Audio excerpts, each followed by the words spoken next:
compartirles a ustedes, si les parece. Ahí empezó a grabar. No sé si ustedes escucharon. A mí me avisó. Así que bueno, ya estamos. Y se sumó alguien más, así que buenísimo. Bueno, en principio esto, vuelvo a repetir una vez más que nada para que tengan en cuenta cómo son las condiciones con las que me voy a manejar, que bueno, está la presentación acá de PowerPoint, que son placas, como digo, modo de guía de lectura, de más o menos para tener en cuenta una estructura general de lo que voy a estar comentando. Está el video por si me quieren ver como soporte. Si me escuchan mal me avisan. Y si ven que miro mucho para allá es porque acá tengo otra pantalla donde voy a estar leyendo algunas cuestiones sobre lo que vamos a ir conversando, porque seguramente muchas de las cosas no van a estar de manera explícita, textual, igual en el PowerPoint. Pero bueno, por eso miro para acá, para alguna frase, leer alguna cita y ese tipo de cuestiones. Y en principio lo que voy a plantear también, por eso les insisto esto con que si quieren interrumpirme, si quieren hacer intervenciones, acotaciones, si quieren compartir alguna lectura o interpretación personal antes o durante este encuentro, no hay ningún problema, porque yo lo que voy a ofrecer es una perspectiva o un posible modo de abordaje, ¿no? A un análisis de esta película que nos tiene hoy acá. eh, Reunidos, que es Los Highway, de David Lynch, del año 1997. Y eso, lo que propongo es compartirles una lectura de análisis, que no deja de ser en ese sentido subjetiva, propia, personal, y que en todo caso sirve para transmitir a una de mis principales ideas en el momento de hablar de cine, de analizar una película como docente. Yo eso capaz no lo dije, pero es importante también presentarme como docente, que estoy dando talleres ahora también acá junto con el equipo de Murdo Cinema, y me dedico principalmente al análisis de películas, también a la producción, pero más que nada al escribir y analizar y pensar sobre cine, más que el hacer cine, que la producción de cine en sí misma. Así que por eso insisto en que la lectura que les voy a ofrecer, mi idea es que se puedan quedar con algo de esos, de todas las cuestiones y los rasgos que voy a ir marcando de la peli, pero que no deja de ser una perspectiva personal que en todo caso sirve como invitación, ¿no? Como para que ustedes, como una extensión para que ustedes puedan seguir apropiándose de la película eh, y elaborando sus propias lecturas y sus propias construcciones de sentido. Yo considero al análisis, ya sea para luego escribir sobre esa película o simplemente para pensarlo, ¿no? En un sentido de reflexionar sobre esa película, una película que me hace reflexionar, eh, yo lo entiendo como una actividad, como un proceso creativo. En este sentido, lo que estoy queriendo decir es que nosotros como pensadores, ya sea como cinéfilos o como analistas académicos, intelectuales, digo, no importa el nivel, no importa la jerarquía, nosotros todo el tiempo tenemos que elaborar sentidos cuando vemos la película, ¿no? Es un proceso creativo ya de por sí ver una película. Ya hay producción de sentido y si lo pensamos de manera un poco más ambiciosa, si se quiere, podríamos decir que también ya estamos produciendo conocimiento. Sobre todo si luego vamos a plasmar nuestras reflexiones y nuestro análisis y nuestra interpretación de esa película en un texto crítico, en un texto analítico, en un texto cualquiera sea el formato, tal vez más ensayístico, y compartirlo de alguna manera, ¿no?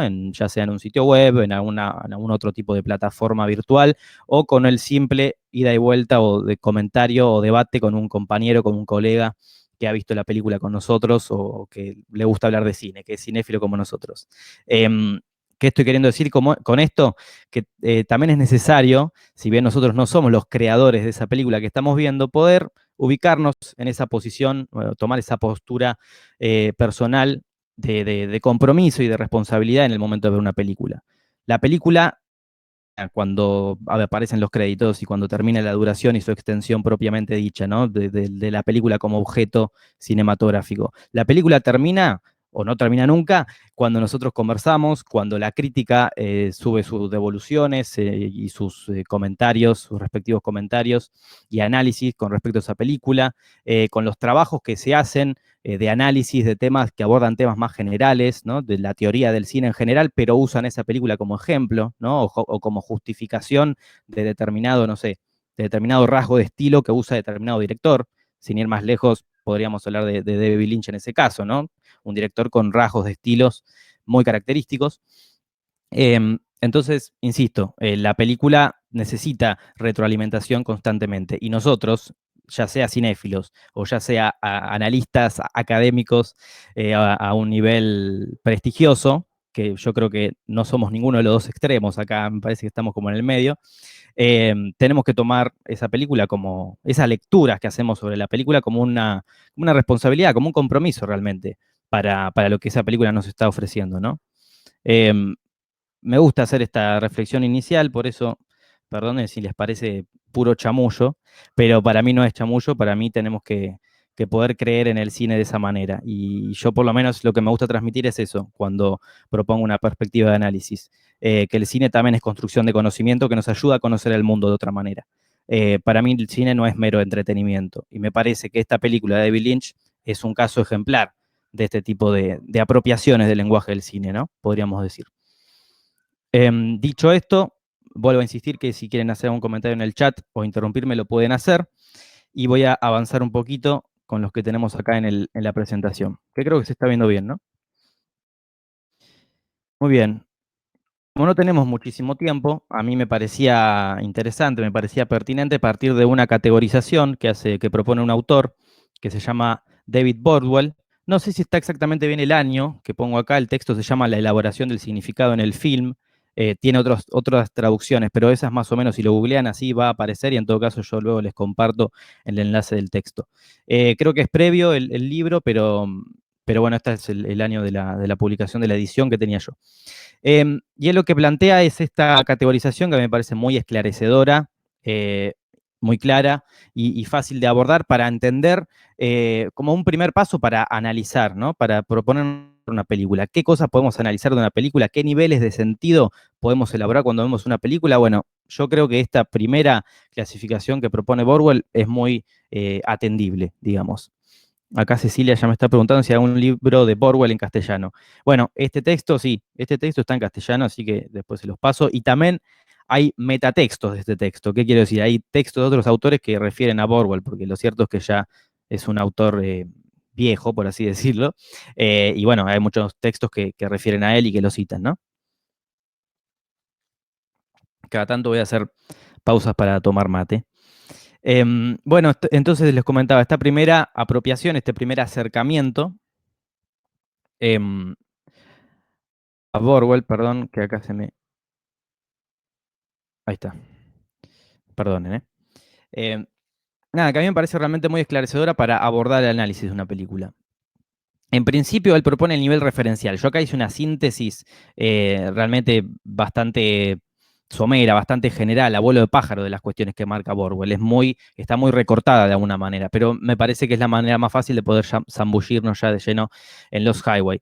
Él habla en principio de un nivel referencial, un nivel de sentido referencial, que es lo que refiere a la anécdota narrativa, ¿no? A todos esos aspectos que nosotros podemos identificar cuando vemos una película y de alguna manera hacer una síntesis y elaborar una sinopsis, lo que normalmente en términos de producción, de comercialización, de mercantilización del cine se conoce como sinopsis, ¿no? De qué trata la película, resumime la película en 2 o 3 líneas, también se lo llama la idea dramática, el storyline, bueno, habrán oído nombrar todo este tipo de términos y de concepciones que giran en torno a, bueno, cómo presento esta película en una página web o cómo la presento comercialmente en el cine, por ejemplo, en las salas de cine.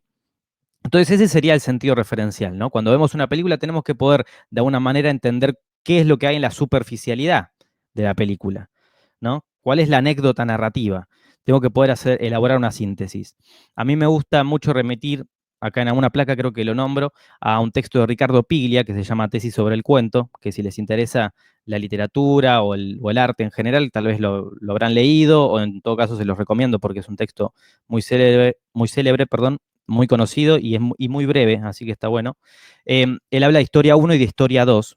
Él está analizándolo desde la literatura, pero básicamente lo que propone Piglia es que en todo relato medianamente narrativo, ¿no? Con condimentos y con elementos y características narrativas, un personaje, un conflicto, un objetivo final, siempre hay una historia uno, ¿no? Esa superficialidad, un personaje que quiere conseguir tal cosa, pero para poder conseguirla tiene que enfrentarse a determinado villano.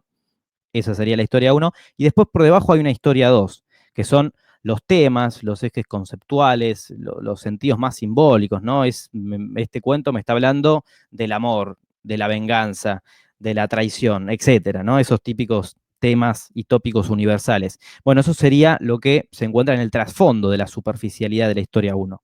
Es muy simple esto que plantea Piglia, pero yo creo que es muy cierto y que en todo relato siempre está estas capas de sentido, ¿no? De historia uno e historia 2.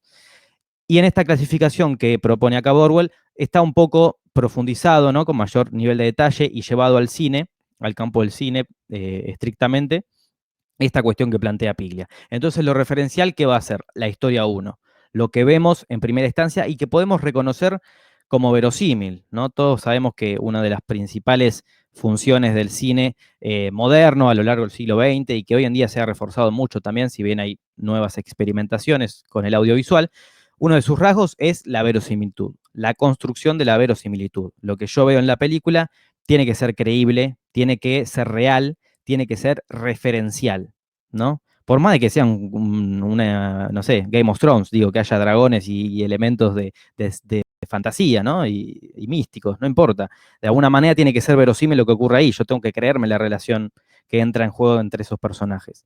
Esa es la construcción de verosimilitud, que es una de las principales funciones discursivas, ¿no? Uno de los principales recursos del cine, y que tiene que ver con lo referencial, con que lo que yo veo ahí lo puedo de alguna manera vincular con el mundo real que habitamos, ¿no? Con el mundo real en el que vivimos. Por eso Borwell habla de sentido referencial y por eso habla de la anécdota narrativa. ¿Cuál es la historia que en su superficialidad, en una primera lectura, me muestra esa película? Me está contando esa película. Hola, Cari. Ya empezamos, pero tranqui que estamos grabando la clase, así que en todo caso después podés volver a ver el principio. Igual es muy, muy breve. Dije solo un par de palabras introductorias y estamos empezando a analizar esta propuesta de niveles de sentido que nos presenta Borwell. Gracias. No, todo bien. Muy bien. Continuamos entonces. Los que estaban haciendo el taller de Amor du Cinema conmigo, de crítica, esto ya lo estuvimos viendo, pero es por eso yo paso a hacer una pequeña síntesis de cada uno de estos aspectos, porque la verdad que son para mí esenciales y súper esclarecedores para abordar el análisis de una peli. De paso sirve como repaso, lógico. Bueno, en una segunda instancia, Borwell nos presenta los niveles de sentido explícitos, ¿no? O mejor dicho, el nivel de sentido explícito en términos generales. En este caso ya hay un primer abordaje, una primera profundización, podríamos decir, ¿no? Una primera interiorización, y él va a hablar de valores conceptuales o temáticos explícitos, previstos por el director, ¿no? Hay una intencionalidad desde la figura autoral, que puede ser el director, puede ser el guionista, la directora, o mismo el productor, ¿no? En una película tal vez de mayor envergadura, de mayor presupuesto, siempre es el productor el que tiene la primera palabra. Pero bueno, entonces este segundo nivel de sentido que propone Borwell tiene que ver con esos principales temas, un poco lo que decía recién cuando refería al texto de Piglia, ¿no? Que siempre hay una historia 1 y hay una historia 2. Bueno, estos temas, estos valores conceptuales, serían esas primeras cuestiones que nosotros podemos identificar en la película, que están previstas por el director y que cualquier espectador que va a ver esa película las puede identificar de alguna manera, las puede leer y las puede detectar en la película. Precisamente una de las cuestiones que va a decir Borwell en este texto es que estos dos primeros niveles de sentido, el referencial y explícito, son los que puede identificar cualquier espectador, ¿no? Yo no quiero sonar despectivo con esto que voy a decir, pero vamos a decir el espectador común, el espectador promedio, el espectador que va a ver esa película con el único y primordial fin de pasar un buen rato, ¿no? Que está esperando en principio entretenimiento por parte de esa película. Después estamos nosotros, podemos llegar a decir, más cinéfilos que buscamos otro tipo de sentidos y de conexión con la propuesta cinematográfica que vamos a ver, ¿no? Por lo menos yo y por lo menos creo que la mayoría de los que nos interesa el cine en ese sentido, ¿no? No estoy diciendo que el cine no sea solo entretenimiento y no pueda ser capaz de entretenernos y ya. Pero a veces hay algo más que va más allá y a eso es lo que apunta Borwell con los niveles implícitos y sintomáticos. El referencial y explícito van a ser los del nivel de la comprensión, dice entonces Borwell. Esa palabrita yo no la puse acá, pero yo creo que es bastante, bastante apropiada, bastante adecuada para terminar de entender cuáles son los límites, podríamos decir, ¿no? De estos primeros dos niveles de sentido. ¿Por qué la comprensión? Porque yo veo la película y en una primera mirada, en una primera lectura, entre comillas, ¿no? De lo que leo, de lo que interpreto de esa película, ya puedo entender cuál es la historia que me cuenta, ¿no? qué es lo que ocurre en la superficialidad, cuál es la historia 1 en términos de Piglia, es decir, el nivel de sentido referencial, y con un mayor nivel de profundización, pero que no requiere de mucho esfuerzo de nuestra parte, puedo identificar cuáles son los principales temas de los que me está hablando esa película, ¿no? Que no tiene que ver con la historia, tiene que ver con que, bueno, está hablando de el amor y no sé, de los conflictos, del amor intrafamiliar y no sé, hay un tema y un primer nivel de abordaje, de profundidad, donde yo tengo que hacer ese esfuerzo de identificar cuáles son los principales tópicos que me está proponiendo esa película. Ya hay un primer nivel de comprensión, digamos, de lo que estamos viendo en esa película. Pero cualquier espectador los puede identificar, ¿no? Por eso digo el espectador común en ese sentido, no queriendo generar ningún tipo de discriminación entre espectadores, entre tipos de espectadores. Y luego, yendo un poco más allá, profundizando un poco más, entrando más en detalle, están en los niveles de sentido implícitos y sintomáticos, que son los que Borwell va de alguna manera a categorizar y a englobar en el nivel de la interpretación, ¿no? Ya no es la comprensión, porque acá ya requiere de nuestra voluntad, de un mayor compromiso y un mayor trabajo, un mayor esfuerzo de nosotros como espectadores, como lectores de lo que nos está proponiendo esa película, de los temas que nos está proponiendo esa película. Y bueno, y acá ya hay un proceso creativo, esto que decía al principio, ¿no? De que nosotros como espectadores tenemos que asumir ese proceso creativo cuando nos enfrentamos de alguna manera a una película. Y ahí entran en juego los niveles de la interpretación. Ahí entra en juego esto que está por detrás de la superficialidad de la película. Los niveles implícitos, ¿no? Los significados no evidentes o de tipo simbólico, alegóricos, previstos por el director, pero no necesariamente pertenecientes a la diégesis del relato, ¿no? Esto es interesante y ahora vamos a profundizar un poquito más en torno a esto cuando nos metamos con los highway. Seguramente todos estos niveles y categorizaciones de sentido que todavía quedan un poco ahí abstractas y difíciles de entender, cuando vayamos al ejemplo y por lo menos les ofrezca mi lectura en torno a los highway, van a terminar de entenderlas seguramente. Esto es importante entonces, insisto, no necesariamente pertenecientes a la diégesis del relato. La diégesis significa lo que nos está contando ese relato en términos narrativos, precisamente, lo que está creando ese universo audiovisual al que estamos asistiendo, ¿no? Labor de interpretación por parte del espectador. Como decía, ya acá estamos ingresando en esta otra clasificación, que propone Borwell, que tiene que ver con los niveles de la interpretación. Y por último, el nivel sintomático, ¿no? Que también es interesante. Este es un poco más arduo, más complejo, más difícil de entender y de alguna manera más difícil de diferenciar, ¿no? Es como más híbrido. Digamos que el implícito y el sintomático van muy de la mano y de alguna manera sirven para esclarecer. Los propone así Borwell, ¿no? Como para entender que hay otros niveles de sentido, hay otros niveles de abordaje, hay muchos signos dando vueltas en el audiovisual que nosotros podemos identificar, apropiarnos de ello y construir nuestros sentidos desde estas 4 categorías, desde estos 4 niveles, pero lo cierto es que el implícito y el sintomático van muy de la mano. El sintomático, dicho esto, el sintomático, dice Borwell, ya no va a estar inscrito por voluntad del director, ¿no? Va a ser ese tipo de significados que de alguna manera quedan en la película no palpables, ¿no? Vistos de manera explícita ni manifiesta, sino que por debajo de muchas capas y de muchos niveles, de alguna manera reprimidos, involuntarios, pero que el director los deposita, ¿no? La figura autoral, o el guionista o la guionista, los deposita en su película de manera involuntaria, de manera accidental, casi podríamos decir, aunque suene medio extremo. Requieren de un mayor nivel de construcción de sentido por parte del espectador, lógicamente. Se entiende en un principio, por definición, a qué se refiere, ¿no? A esos temas que no quiso hablar el director, de los que no quiso hacer ningún tipo de propuesta, ¿no? De propuesta artística al espectador, pero que de alguna manera están. Acá se supone que en lo que tenemos que confiar nosotros como espectadores es de, primero, nuestra sabiduría, nuestra inteligencia, ¿no? Nuestra experiencia de ser cinéfilos, de ver películas, nuestra cultura cinematográfica en general y sobre todo nuestro conocimiento de la filmografía del director, ¿no? Muchas veces, digo un ejemplo bien simple y cercano y reciente, el cine de Quentin Tarantino, ¿no? La filmografía de Quentin Tarantino. ya salió su 9ª película y hay un montón de elementos que ya podemos reconocer como paradigmáticos casi, te diría, y característicos y singulares de su modo de hacer cine, ¿no? Son rasgos estilísticos que se vuelven particulares de determinada figura autoral, en este caso Tarantino. Entonces, vista toda su filmografía, podemos decir que en la última tal vez hay sentidos y características y elementos en algún personaje, en descripciones del contexto, del entorno, del ambiente, de los conflictos, lo que sea, o de la puesta en escena, de la puesta en cámara en un sentido más estético, visual, plástico, lo que fuera. Hay cuestiones que tal vez él no quiso poner en la película, no quiso llamar la atención con eso, pero nosotros como espectadores, conociendo su cine, ¿no? Sabiendo y conocedores de lo que son sus rasgos de estilo paradigmáticos, como decía, podemos elaborar una construcción de significado, una construcción de sentido, perdón, sintomático, ¿no? En términos de lo que nos está proponiendo Borwell acá.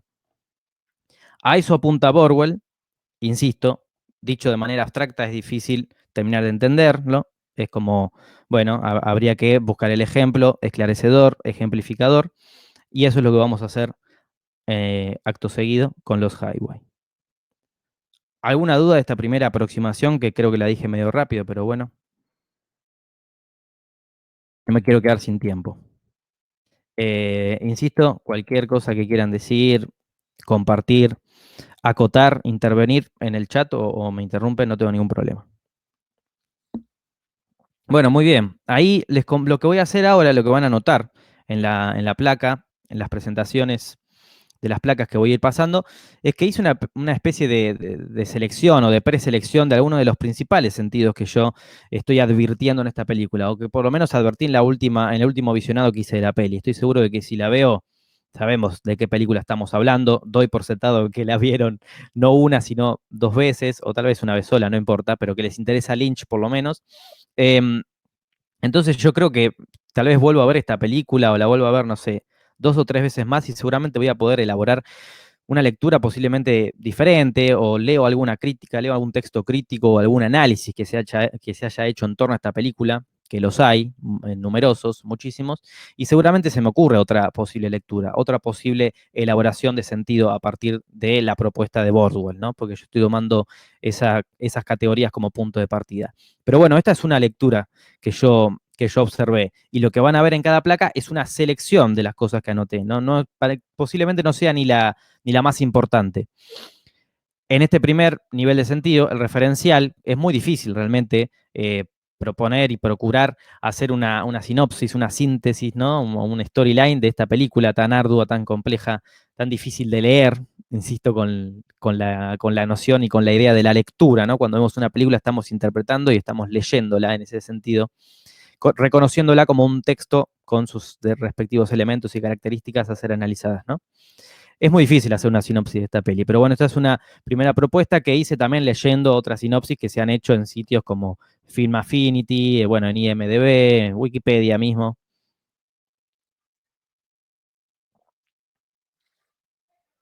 Y responde a lo que Borwell define, entonces, como veíamos recién, el sentido referencial, la anécdota narrativa, la superficialidad, lo que hay en la superficialidad en la película, lo que nos propone en primera instancia y que va a ser más o menos difícil de elaborar, ¿no? de sintetizar según la película. Yo creo que en este caso es bastante difícil, pero bueno, acá hay una propuesta, la voy a leer. Fred, un saxofonista frío y deprimido, asesina a su mujer, o eso parece, a raíz de un furioso y desmedido ataque de celos. Pero antes de esto, el matrimonio había empezado a recibir una serie de misteriosas cintas en las que alguien grabó videos de su casa. El hombre, por tanto, es condenado a la cárcel. Pero mientras se encuentra allí recluido, tiene lugar un extraño fenómeno. Deja de ser el mismo, se convierte en otra persona, y vive una aventura con la amante de un gángster, que es la versión rubia y femme fatal de la mujer asesinada. Bueno, acá hay hay algunas aclaraciones ahí entre paréntesis que las hice más para mí, digamos, como a modo de aclaración personal. Estoy seguro de que si publico en algún lado esto, no lo voy a poner así. Pero bueno, es muy difícil realmente elaborar una sinopsis, elaborar una síntesis de este tipo de películas. No incluí acá tal vez el nombre de otro de los personajes protagónicos, que es Pete, que es este otro, ¿no? Este desdoblamiento de una manera en el que pasa a ser Fred una vez que está ahí en prisión. E insisto, ya desde el sentido referencial en este tipo de películas tan complejas, ya podría haber acá algún tipo de disidencia, digamos, en interpretaciones al respecto. Tal vez otro vio esta película y dice, no, para mí el sentido referencial, para mí la superficialidad y la historia uno que me presenta esta película es otra totalmente distinta. Puede ser tranquilamente. Insisto, por eso me hago la aclaración inicial de que esta es mi lectura y que para mí va por acá, además por lo que estuve leyendo, por lo que estuve debatiendo. Bueno, esto es una película que ya tiene unos cuantos años. Esta podría ser una aproximación en un sentido referencial, que es el sentido más simple, si se quiere, ¿no? Esta primera aproximación del nivel de la comprensión que propone Borwell. Recordemos que cuando habla Borwell del sentido referencial y sentido explícito, está hablando de esos temas que cualquier espectador debería poder reconocer, identificar y detectar cuando vea una película. Obviamente, en películas como estas, ¿no? En directores como estos, ese tipo de planteamientos autorales, ¿no? Desde la teoría sobre cine, ¿no? Estoy hablando de David Borwell, podrían entrar en tensión, podrían cuestionarse. Seguramente Lynch lo que hace también es un poco, no sé si burlarse suena un poco extremo, pero bueno, hacer entrar en tensión y cuestionar este tipo de ejes paradigmáticos que de pronto nos propone la teoría, ¿no? Que muchas veces nos dice, el cine se hace así, ¿no? Sabemos que existen manuales de cine, manuales de guión que nos explican o nos pretenden explicar y contar y transmitir la verdad del cine, cómo es el cine, cómo se hace el cine de manera tecnicista, de manera a modo de pasos a seguir, a modo de instrucciones, de listado de instrucciones, y sabemos que muchas veces no es así. Y yo creo fervientemente que David Lynch es uno de esos ejemplos o de contraejemplos de lo que es el hacer cine de manera tradicional y convencional. Entonces, fíjense, Borwell dice, el sentido referencial es lo que cualquier espectador identifica de manera fácil, segura y certera, y ya de pronto en películas como esta, no sé si funciona tan así. No sé si el sentido referencial es súper fácil de acceder y de identificar. Porque hay quienes dicen, desde luego, que no hay ningún asesinato, por ejemplo. Que todo eso del asesinato es un producto de la imaginación. Por ejemplo, ¿no? El asesinato de René, el personaje que hace Patricia Arquette. Bueno, insisto, una posibilidad de primera aproximación a un sentido referencial. Si les parece, avanzamos entonces. Díganme si tienen algún comentario, alguna duda, lo que sea, si me siguen o si quieren que repita algo, porque capaz que no se está entendiendo mucho a dónde voy. No hay drama. Muy bien, sentido explícito. Puse ahí la imagen en la placa del hombre misterioso, por decirlo de una manera. La mayoría de los sitios que hablan sobre esta peli, y yo creo que hasta en los créditos aparece así, ¿verdad? Aparece como Mystery Man, ¿no? El hombre misterioso. No sé si tiene un nombre, y ahora no me está saliendo el nombre del actor, que es muy reconocido. Si alguien se lo acuerda, lo puede poner ahí en el chat. Soy malo para recordar nombres. Bueno, sentido explícito. Uno de los posibles sentidos explícitos que hay, para mí hay más. Por eso voy a leer todo lo que tengo acá anotado para ver cuál les parece. Después ustedes me dicen cuál les parece el más acertado, el más posible, el más plausible de haber estado dando vueltas en la cabeza de Lynch en el momento de plantear esta película. Insisto, cuando hablamos de sentidos explícitos, siguiendo a Borwell, hablamos de esos valores conceptuales, temáticos, explícitos, manifiestos, previstos por el director, ¿no? Que el director siembra en su película, por decirlo de una manera, ¿no? Siembra, los deposita, los pone ahí para que sean fácilmente identificables por parte del espectador. Ah, esta película me está hablando de tal cosa, ¿no? Tengo que poder hablar, poder remitir, digamos, a qué principales valores conceptuales, temáticos, tópicos, lo que sea, me está hablando esa película.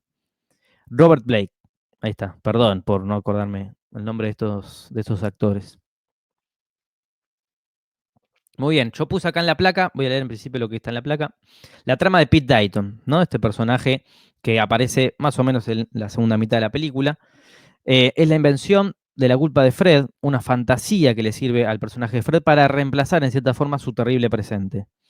Y una proyección fantasmagórica, ahí estoy, me olvidé de aclarar acá, pero el que se refiere así de manera textual como proyección fantasmagórica es Slavoj Žižek, esloveno, un teórico y psicoanalista que ahora vamos a citar de nuevo, nos vamos a volver a cruzar con él. Una proyección fantasmagórica, fantasía idealizada, que a la vez le sirve para justificar el hecho de haber asesinado a su esposa por sospechas de infidelidad. Ella era una mujer sometida y cosificada sexualmente, que se permitió absorber por ese trabajo ofrecido por su colega en Moux, no me acuerdo el nombre de ese personaje, pero es el que está en la fiesta, el que ella dice haber conocido aquí en Mox, y luego seducida por el peligroso y brutal Dick Mr. Eddie Laurent. Todo un relato de cine noir. ¿Qué mejor justificación cinematográfica que esa? Pensaría el Fred devastado, psicologizado y completamente traumatizado tras el cruento asesinato. Bueno, yo lo que hice acá es una especie, como les decía, de resumen, de selección, de para mí todos estos principales temas de los que nos quiere hablar Lynch por debajo de la historia 1, por debajo de la superficialidad, que de alguna manera se deja ver, si es que podemos hablar de superficialidad en este tipo de películas, ¿no? Pero bueno, estoy como arriesgando demasiado, tal vez, cuando hablo, por ejemplo, del cine noir. Pero uno de los principales rasgos que podemos identificar en esta película, que también tiene que ver con lo explícito, es este diálogo, ¿no? Con otros modos de hacer característicos, estilísticos, característicos tal vez de determinada época, ¿no? De los años 40, por ejemplo, en la época del esplendor y del auge del cine noir. Hay un montón de elementos que podemos identificar en la trama protagonizada por Pete Davidson de lo que es el cine noir. Está el villano, el héroe, ¿no? El héroe impensado, la femme fatal, ¿no? Que de alguna manera está representando al personaje de René asesinada, pero dispuesto como si fuera una femme fatal, rubia, con toda esa sexualización, ¿no? Que tenían este tipo de personajes. Entonces, si vamos, si partimos de lo referencial, entonces, que ya teníamos como esa primera aproximación, y queremos empezar a identificar los temas que van por debajo de eso, pero de manera explícita y manifiesta, tenemos que hablar de que hay un personaje, que es Fred, interpretado por Bill Pullman, que está atravesando una profunda desestabilización, ¿no? Disociación interna, producto de los celos que empieza a sentir por parte hacia su mujer, René, ¿no? Interpretada por Patricia Arquette. Es un personaje que, ¿cómo se nos muestra? Desde un principio, esto creo que está en el primer plano, lo vemos perdido, desorientado, lo vemos cargando con este ritmo de vida gris, frustrado realmente. Vemos de alguna manera el reflejo de los sentimientos de celos que siente Fred por la frustración de su propia vida y su propio entorno, ¿no? No es tanto por un factor de desconfianza que empieza a sentir con su mujer en términos del vínculo afectivo, de convivencia, sino que se trata de una manera de reflejar la frustración que tiene él con su propia vida. Luego sabemos lo que empieza a suceder, ¿no? Empiezan a encontrar estas grabaciones de video anónimas que de alguna manera van a presagiar la condena por asesinato del músico, de Fred. Y luego nos vamos a empezar a dar cuenta de que todo es, de alguna manera, un desdoblamiento, ¿no? O una disociación que siente este mismo personaje que se está sintiendo ya de entrada perseguido, acechado por él mismo, podríamos decir, por su propia psiquis.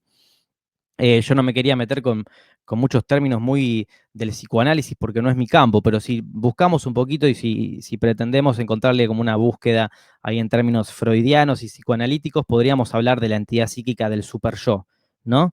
El superyo, sus principales características tienen que ver con las restricciones morales, con los valores morales, con lo que se debe y no hacer, con lo que es correcto y lo que es incorrecto en un marco sociocultural determinado, ¿no? En un contexto determinado.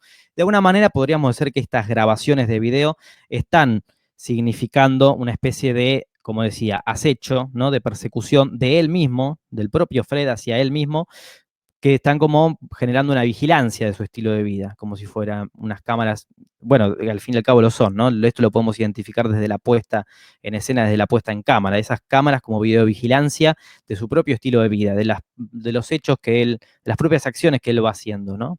En el correr de los días.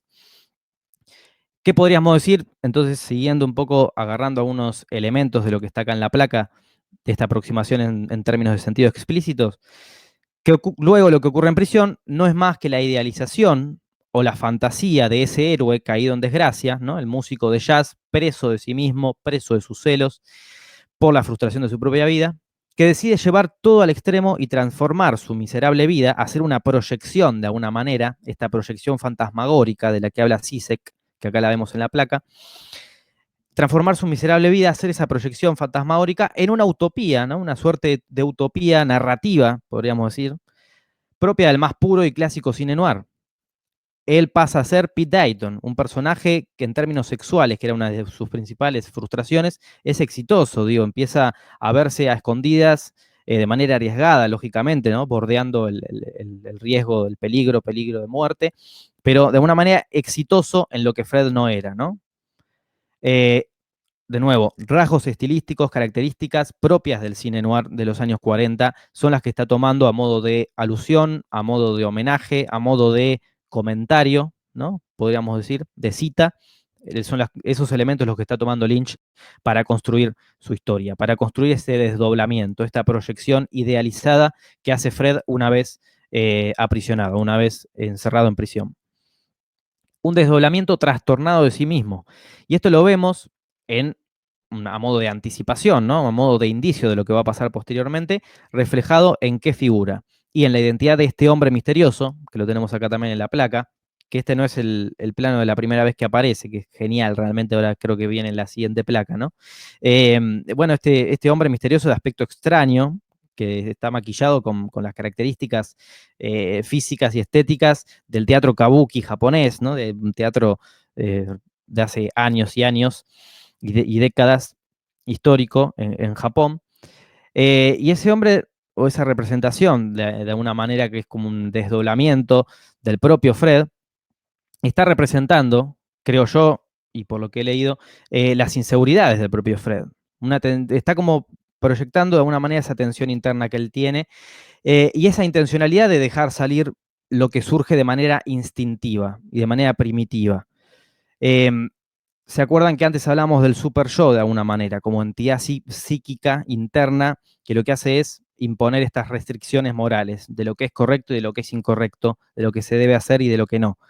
Yo creo que de alguna manera esta representación monstruosa, por decirlo de un modo, aunque no lo es verdaderamente, pero es muy perturbadora, de este hombre misterioso, está queriendo tal vez significar el ello, la otra entidad psíquica que habitualmente desde el psicoanálisis se vincula más con lo primitivo, precisamente, con lo instintivo, con lo que busca nada más que la satisfacción personal, ¿no? Que la autosatisfacción de manera urgente, digamos, que tiene que ver con los principios instintivos, agresivos, sexuales, con lo que reprime el placer y con querer llegar a ese placer libidinoso, ¿no? A eso con lo divinal del placer.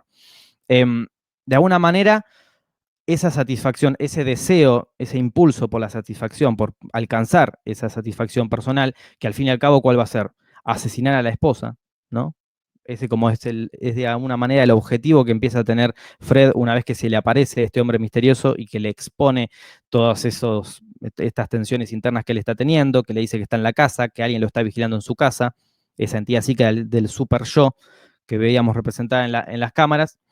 Él, a partir de ese momento, tiene como esta instancia de quiebre de la frustración, basado, digamos, en sus frustraciones sexuales, en las frustraciones con su vida, va a asesinar a la esposa, va a cometer ese asesinato, va a ser encerrado y va a llevar a cabo este proceso de viaje, traslación, como le quieran llamar, al cuerpo y la mentalidad de otro individuo, ¿no? A Pete Dayton en este caso, como una especie de, como decía, proyección de sus deseos idealizados. De la frustración sexual pasa al goce y al éxito, en cierto sentido, pasa al riesgo, pasa al frenesí, ¿no? Al vértigo del que carecía absolutamente su vida, involucrándose con la amante de un gángster, ¿no? De un mafioso poderoso. Yo creo que eso es en términos explícitos, y perdonen si fui muy caótico, pero fui tratando de agarrar cada una de las cosas principales que yo había marcado acá en la placa. Creo que en términos explícitos esto es lo que nos está proponiendo David Lynch, ¿no? Este tipo de temas. La invención de la culpa de Fred a través de la trama idealizada de esa proyección que lleva a cabo en la figura de Pete Dayton. Con estos elementos, como decía, típicos y característicos del cine noir. Hay otros elementos que podríamos hablar, planteamientos que tal vez tienen más que ver con lo ético y con lo moral, ¿no? Acerca de la pornografía como contenido, como industria cultural, ¿no? Su rol en la sociedad de los 90, no nos olvidemos que estamos en los años 90, fines de los 90, el porno empieza a ser como una industria, como objeto de consumo que genera este tipo de trastornos y de disociaciones y de fugas disociativas. Ahora vamos a ver un poco más de eso, de qué es esto de fuga disociativa. La evidencia de lo erótico, hasta dónde puede llevar el deseo humano en ese sentido, potenciado y sobreestimulado por el goce estético que el porno como producto, como objeto de consumo propone y expone en sí mismo.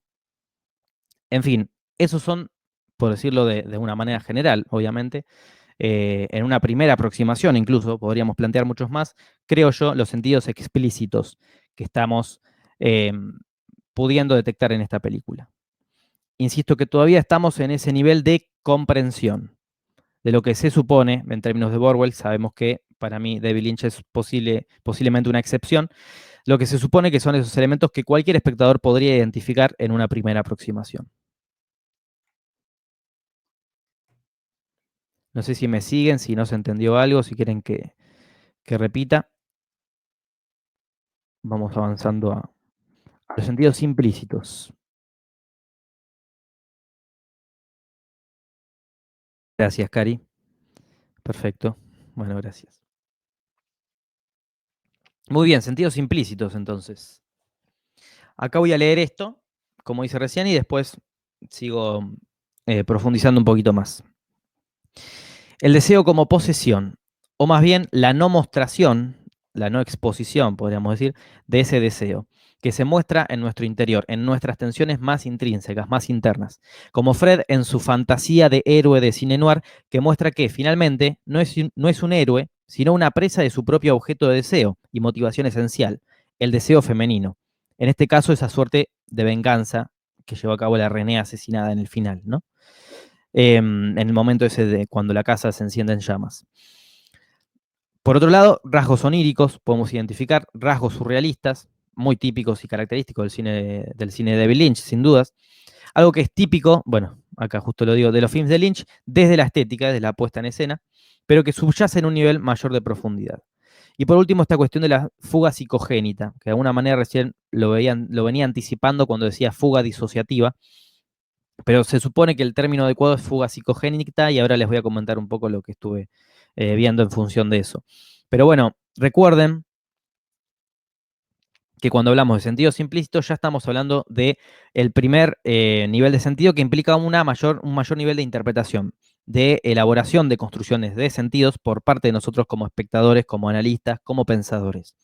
Acá estamos hablando de significados ya no evidentes, de tipo simbólico, de tipo alegóricos, que ciertamente, mejor dicho, están previstos por el director, por la figura autoral, pero no necesariamente son pertenecientes a la diégesis del relato, a lo que ese relato me propone en términos narrativos, ¿no? Pueden ser cosas como diálogos con otras películas, ¿no? Con otras películas que tienen otro tipo de trama, por eso hablamos de que no tienen que ver necesariamente con la diégesis del relato, por eso hablaba de Tarantino, por ejemplo, de sus rasgos de estilo que podemos identificar en todas sus películas, por más de que traten de cosas distintas. Con David Lynch creo que pasa lo mismo y por eso hablamos de que este tipo de sentidos, este tipo de aproximaciones de niveles de sentido implican un mayor nivel de interpretación por parte del espectador. En principio, a mí me gustaría empezar acá por la mitad de lo que está en la placa. Perdonen el desorden. Pero me resulta interesante y significativo esto de los rasgos oníricos y surrealistas, ¿no? Que es algo muy característico y típico del cine de Lynch, como decíamos. Pero es algo que hay que advertir sin dudas y que no tiene que ver con lo referencial ni con lo explícito. ¿Por qué? Porque esos dos niveles de sentido, como decíamos, están ligados y arraigados a lo que me propone el universo propio y autónomo de la película, de alguna manera. Acá en este caso, estos elementos surrealistas, oníricos, la no división, la no diferenciación de manera fácil y de manera clara del plano de lo real y de la dimensión del sueño, de lo onírico, eso es una propuesta de estilo muy propia del cine de Lynch, que está en un primer nivel de profundidad, como decía, por eso lo podíamos encuadrar más en los niveles de sentido implícitos, y que no están ligados a la trama en términos narrativos y descriptivos, no necesariamente, sino que suelen exhibirse y exponerse mayormente en los aspectos formales, en lo puramente estético, lo plástico o desde el sonido, algo que de todas maneras es indisoluble a la trama, pero que no es la trama en sí misma. La trama, como decíamos, tiene que ver con lo que está en la superficialidad de la película, con los sentidos referenciales. Entonces, esta cuestión de lo onírico, de la no división, la no diferenciación de manera fácil entre el mundo del sueño y el mundo de lo real, como violentación, podríamos decir, del relato, en cierto sentido, porque lo que está queriendo hacer Lynch, sin dudas, es generar confusión en el espectador, generar un quiebre, generar un difícil abordaje en términos de narratividad fuerte, de qué me cuenta esta película de manera clara y concisa y certera, lo que está proponiendo es no poder identificar eso de manera sencilla, de manera fácil, está lógicamente atentando contra la causalidad lógica, ¿no? Propia de la narratividad clásica, de la narratividad fuerte, que caracteriza la narración, que es un elemento y una característica propia de la narración, la coherencia, la causalidad lógica, eh, la progresión de los acontecimientos, la causa y efecto. Un personaje lleva a cabo determinada acción y el otro personaje va a reaccionar a determinada acción que llevó antes a cabo tal personaje, ¿no? Eso es lo lógico, eso es lo coherente en términos dramáticos, en términos narrativos, y acá lo que propone con este tipo de apuestas estéticas Lynch es precisamente violentar ese tipo de relatos tan preconfigurados, ¿no? No hay una instauración de referencias a una realidad en tanto orden estable de relaciones, ¿no? Se disuelve esto. Es más básicamente lo que estoy diciendo. No puedo, me cuesta más identificar lo que está sucediendo en esa película, lo que me está proponiendo en esa película, con experiencias o vivencias propias, mías, personales o de seres que me rodean, que vivo en el mundo real, ¿no? Esto que decía que es lo básico de la construcción de ficción de narratividad fuerte, la construcción de verosimilitud, ¿no? La construcción de realismo, de referencialidad, de lo que yo veo en la película lo pueda vincular con hechos que me rodean a mí, ¿no? A mi entorno cotidiano. Bueno, Lynch atenta contra esto también. Es una propuesta de estilo por parte de él a partir de esta cuestión de lo onírico como violentación del relato. La realidad se instituye claramente como límite al sueño. Claro, perdón. La realidad no se instituye claramente como límite al sueño ni se exponen como instancias diferenciadas, por lo cual genera confusión, mezcla y ambigüedad. Esto persigue Lynch precisamente, la inestabilidad, el desequilibrio, la tensión híbrida entre el mundo del sueño y la realidad, entre el plano del mundo de los sueños y la realidad, tiene que ver más, lógicamente, con cómo se rompen con las coordenadas de lo real. Es propio del cine de Lynch, es propio del cine de muchos directores, pero yo creo que es un tipo de interpretación que tenemos que poder hacer cuando nos enfrentamos a este tipo de películas y nos proponemos analizarlas. Esta primera aclaración tiene que estar de alguna manera en nuestro análisis, ¿no? O en nuestra reflexión. Es una de las primeras cosas que identificamos, tal vez, como decía, proponiéndonos un sentido de interpretación más implícito, más profundo, que excede a la película en sí misma, ¿no? Que trasciende la película en sí misma. Por ejemplo, Mulholland Drive, ¿no? También esa película que vino después de esta, de David Lynch, que generó también tanta disrupción en este sentido. Leía por ahí otra posible lectura en sentidos implícitos, antes de seguir con los que anoté ahí en la placa, que hablaba de una especie de lucha o de conflicto, de enfrentamientos entre instancias narradoras, ¿no? Claramente sabemos que hay como dos partes, esta película está dividida, como decía, en términos estructurales, la primera parte es centrada en el personaje de Fred y la segunda centrada en el personaje de Pete Dayton. Y esta lectura, esta interpretación que leí por ahí hablaba de una tensión entre linealidad o narratividad clásica, lo que decía recién, narratividad fuerte, construcción de lógicas, de coordenadas propias del mundo real que me permiten seguir una progresión dramática clara y determinada.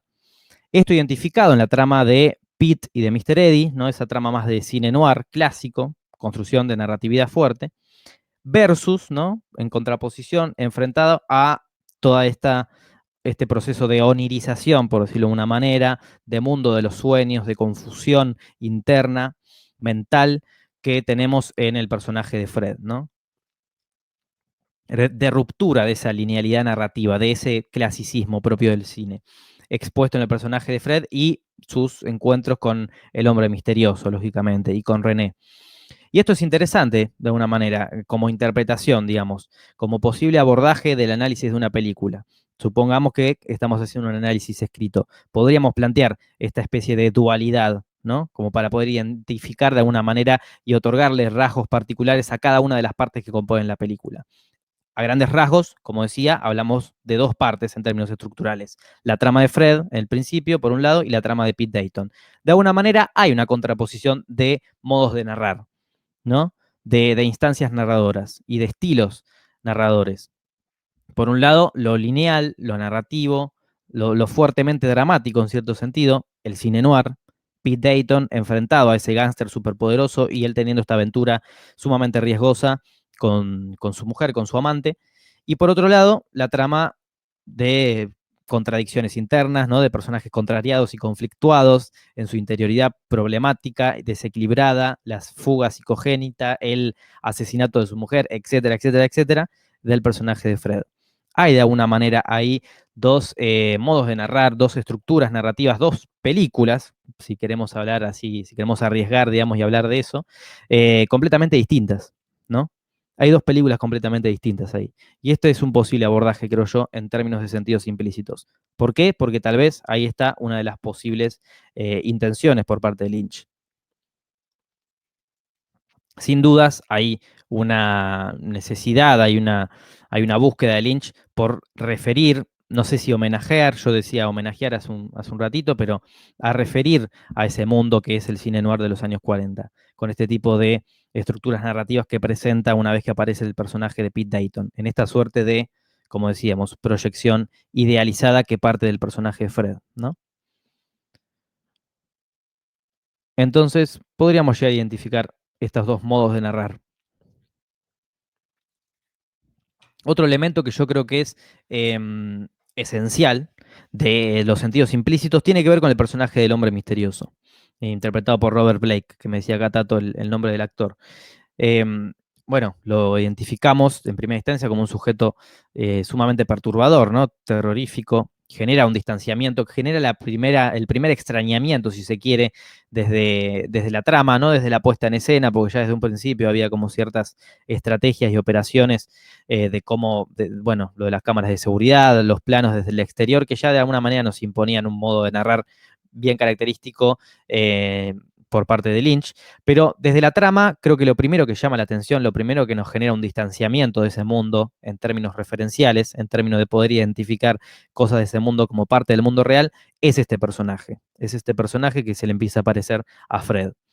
Un extraño sujeto, como decía, ¿no? De rostro pálido, como lívido, ¿no? Todo con las cejas rasuradas, pintado a la usanza de los, como decía, del teatro kabuki, del teatro la célebre manifestación teatral japonesa, histórica, ¿no? Donde los intérpretes precisamente llevaban este tipo de vestimenta, este tipo de caracterizaciones eh, exuberantes, ¿no? Grotescas.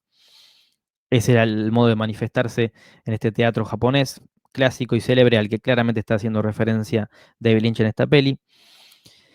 Por un lado está eso, y por otro lado está esta cuestión de, bueno, la representación extremada, ¿no? Exagerada y extrema de la pérdida del equilibrio psíquico interno a raíz de este estado de celos conyugales constante, absurdo, de alguna manera. Esto ya lo habíamos dicho antes, es en el sentido, en la elaboración de sentidos explícitos. Es una de las primeras cuestiones que identificamos que hay celos por parte de Fred. Pero de alguna manera yo creo que la cuestión de la fuga disociativa, ¿no? De la fuga psicogénita que tiene el personaje, hay que nombrarla en este sentido, en este nivel de elaboración de sentido, que tiene que ver con lo implícito. Esta cuestión de lo absurdo de los celos, lo absurdo del deseo, de querer a la persona con la que vivís, con la que convivís, llevar a tal extremo ese estado, ese vínculo afectivo, que llega a la posesión, ¿no? Al impulso instintivo de querer poseer al otro, de alguna manera.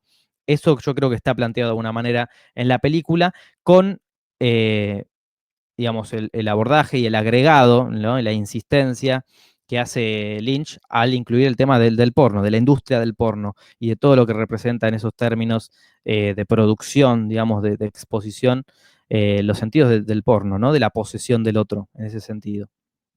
Yo creo que está muy identificado esto, junto a la cuestión el deseo, del deseo masculino y también del deseo femenino, ¿no? Avanzar un poquito.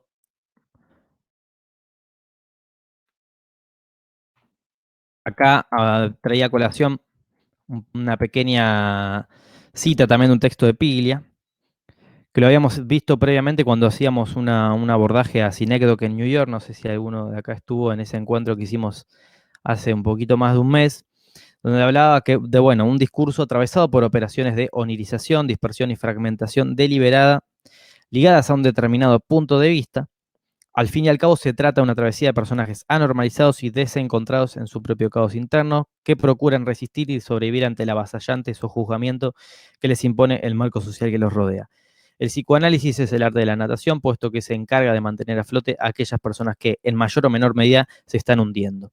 Bueno, de esto hablaba Piglia cuando buscaba hacer una especie de comparación, de vínculo, de ligazón entre la literatura, entre personajes célebres de la literatura y el psicoanálisis, ¿no? Y él hablaba, bueno, el personaje y el sujeto de la literatura y de la ficción en términos más generales, por eso podemos hablar desde el cine también, se conecta con el psicoanálisis en este sentido, ¿no? Entre que son, al fin y al cabo, son personajes que están conflictuados y condenados de entrada, ¿no? Están condenados, están conflictuados, tienen este tipo de operaciones de onirización. Cuando hablamos de onirización, estamos hablando de meternos en la mentalidad de esos personajes y en la posible proyección del mundo de sus sueños, ¿no? Y yo creo que Lynch, una de las principales obsesiones de Lynch, una de las principales objetivos y propósitos que tiene cada vez que va a hacer una película, que va a escribir una película, es partir desde esas operaciones de onirización propias de sus propios personajes psicopáticos. Personajes que de alguna manera están desestabilizados internamente, casi en un sentido patológico. Por eso Piglia combina la cuestión de lo psicológico y lo psicoanalítico con lo patológico, hablar de personajes psicopáticos, ¿no? Muy interesante lo que plantea acá Cecilia del cine de Buñuel, ¿no? Me acuerdo ahora puntualmente de la película Un perro andaluz, que es una de las primeras de Buñuel, que hizo con muy bajo presupuesto, junto con la colaboración de Dalí, de Salvador Dalí. Y bueno, sí, que de alguna manera esto lo ha dicho él mismo, ¿no? En públicas manifestaciones que hizo en torno a la peli, él habla de que lo que plantea ahí en películas como Un perro andaluz, que creo que es del año 29 o tal vez un poco antes, es una proyección de su propio caos interno. Eso precisamente lo dice así Buñuel. No había ningún sentido, ninguna búsqueda de construir sentido en términos narrativos, en términos lógicos ni coherentes. Simplemente lo que quería él era proyectar a través de imágenes y sonidos. La película es muda, por lo tanto había una música clásica de fondo, era poder plasmar lo que le ocurría a él internamente. Imágenes y escenas inconexas que había tenido en los sueños. Sin dudas, Lynch toma muchos aspectos del cine de Buñuel que hizo posteriormente también, si bien luego se abocó más al documental en algunas películas de Buñuel, pero hay algo también de eso en Lynch, sin dudas, y con esto vamos a ir un poco más ahora en el último pasaje cuando veamos los niveles de sentido sintomáticos, ¿no? De cómo de alguna manera lo que no quiere mostrar de manera deliberada, de manera voluntaria, el director en sus películas, se le escapa, por decirlo de algún modo, se le escapa, se le va de las manos y aparece plasmado en sus películas, porque al fin y al cabo los personajes, ¿no? En definitiva, los personajes que forman parte de las películas de los directores son una representación implícita de ellos mismos, son una extensión de ellos mismos.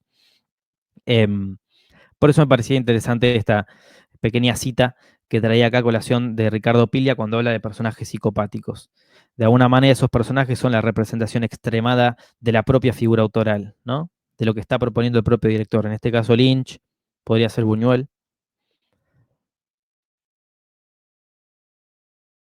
Bueno, acá estaba esto que venía un poco adelantando, que lo quería leer un poco más en términos bueno, hablar más con propiedad, ¿no? Partiendo desde las concepciones del psicoanálisis, que es como lo propone Freud. Esto de la fuga psicogénita, que es de alguna manera, creo yo, lo que le ocurre a este personaje, el personaje de Fred, una vez que es encerrado por el delito que comete, ¿no? La característica esencial de este trastorno consiste en la existencia de un viaje repentino acompañado de una incapacidad para recordar parte o la totalidad del pasado del individuo. El trastorno de identidad disociativo, anteriormente llamado trastorno de personalidad múltiple, y es a lo que estamos refiriendo de alguna manera cuando hablamos de fuga psicogénicas, si bien no son exactamente, estrictamente lo mismo, pero bueno, yo estoy haciendo como una especie de generalización acá, suele presentarse como reacción a una situación traumática que permite que una persona evite los malos recuerdos. El trastorno disociativo de la identidad se caracteriza por la presencia de dos o más personalidades distintas. Cada una puede tener un nombre, una historia y características personales propias.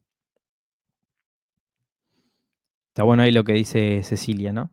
Eh, tirando data sobre este tipo de catarsis que hace Lynch en el libro. Sí, totalmente. de sus películas como una extensión, una proyección, posiblemente también traumatizada de su propio mundo interno, de sus propios mundos internos, del mundo de sus sueños. Bueno, esto de la fuga psicogénica es de alguna manera lo que le ocurre al personaje de Fred, creo yo.